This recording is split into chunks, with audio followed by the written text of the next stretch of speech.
Hello everyone. Here's a film that piqued my interest for all the wrong reasons. Like many of us, I was skeptical of Lego Movie when it first came out, to the point where I thought the movie would outright flop by the release. Yes, I was wrong, and its success inspired many other toy makers to follow suit and try and break it in the movie business. Much like how Star Wars has so many different sci-fi blockbusters, and how Marvel Cinematic Universe saw many of their studios try to make their own shared universes, both to miss success. 2019 saw the release of Playmobil The Movie, based on the German toys of the same name. Even with $5 ticket options, the film was a massive flop critically and commercially, being only around $1 million domestically at the box office on a $75 million budget. It ranks among the infamous Delgo and previously reviewed Oogie Loves, and one of the worst openings ever for a movie released in over 2,000 theaters, which obviously aren't only copied for screen by my count. So, let's open it up. We open a young woman named Marla, played by Anya Taylor-Joy, speaking with younger brother Charlie, played by Gabriel Bateman. The former has just come of age and wants to see the world. Put a few miles on her soul before she posts behind the desk.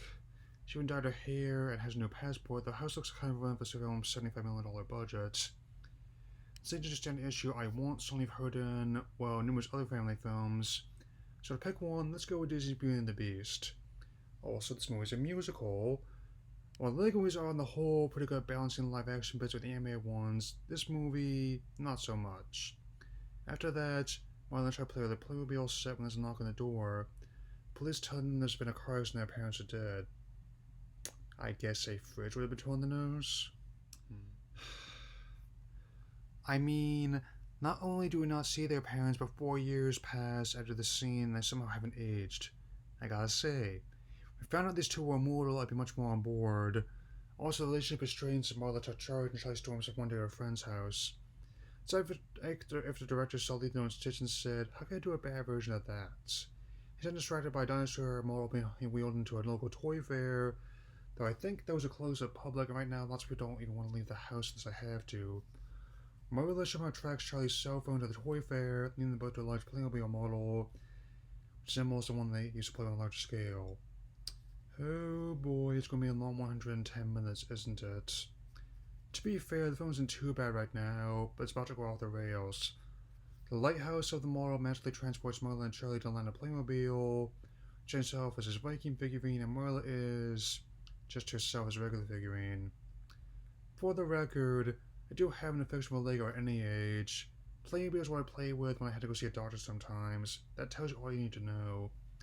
There's another song as Charlie himself gets mixed up with some Vikings fighting pirates called Brothers in Arms. I've heard better, to be frank. Marla also has her passport on her still, because reasons. In the midst of battle, Marla trying to figure out her new body, Charlie somehow gets captured by a villain, Emperor Maximus with Al Lambert. His villain song, I give the people what they want, is less Russell Crowe and more like Jonathan Labyrinth might say they made him interesting. So, that's basically the plot. Marla not only says that only save her brother and reconcile with him, but also an entire kingdom. She also gets mixed up with a food truck driver named Dell, voiced by Jim Gaffigan. He's a comic actor I really like, but this role is far below his skills. Because he does at least try what he's given, which admittedly isn't very much. Anyway, doesn't it to someone named else, as we find out when he and Marla run afoul of some old-time Western villagers.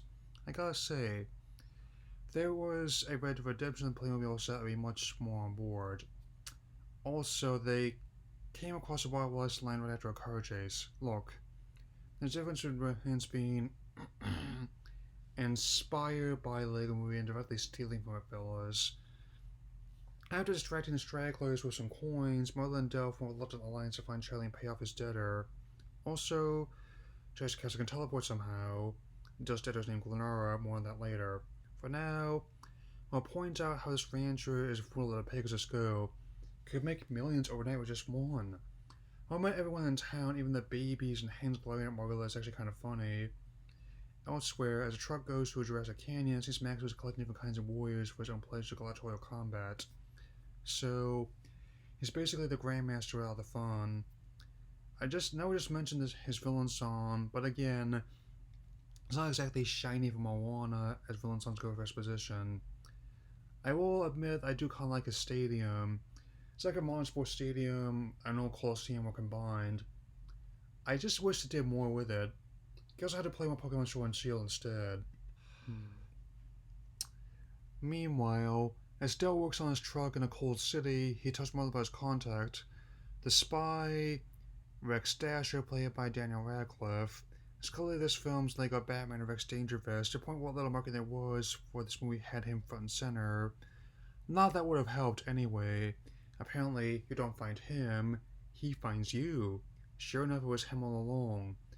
Well, with the new bomb being pushed back to November, I'll manage.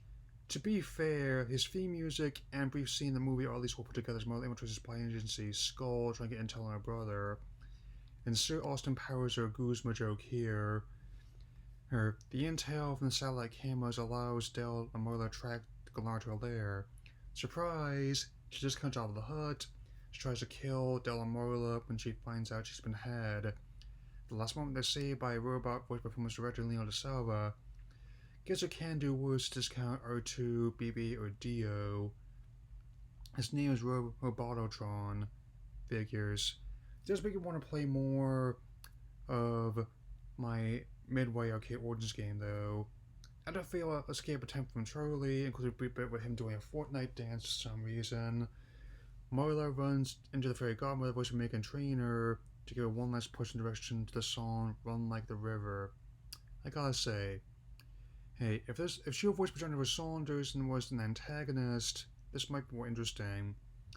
Sorry, my mind treated a better movie. It does that sometimes. Now, the final battle is here, and Charlie must fight the same dinosaur that he saw at the toy fair, but Mother joins him in her battle armor. It's not quite as busy as a murder ball and I lead a battle angel, but quickly falls into a further 20 minutes of overcooked CGI chaos. Long story short, the dinosaur is defeated by the special move, Dell's debts are paid, and the Emperor's caged up. Palpatine being a clone was more believable than this. So, they close Marla and Charlie reconciling upon their return to the real world. Marla's passport full of stamps, a secret hook being teased with a security guard, her moving the Emperor's cage. Yeah, with those box office numbers I mentioned earlier, I don't think so. Say hi to Cast Dark Universe Way, Maximus. While this may not be the worst movie I've ever seen reviewed, it is indeed the movie that myself and others worried the Lego movie could have been. It is indeed the prettiest animated Mockbuster I've ever seen, with a $600 million budget on the expanded animation voice cast game, pretty solid results. Sadly, the script is a mess. The film had trouble tripping theaters. XTS wasn't a voice distributor to take the movie on. Its opening weekend, it barely cracked six figures against the third weekend of both Frozen 2's Juggernaut, and the second, the surprise hit Knives Out. With the double whammy of both Star Wars Rise of Skywalker and Jumanji's Next Level swooping up families afterward, the film barely lasted a month in theaters, going down in history as one of the biggest animated flops ever. It's not horrible, just mediocre in my book. But still not something I'd recommend. Whatever Universal does with Lego now they have the movie rights, I can't imagine being worse than this. Final rating is 1/2 stars of 4. Well, this movie was pretty weak, but isn't infamous flop and ego addressed, it's even more spectacular as failure.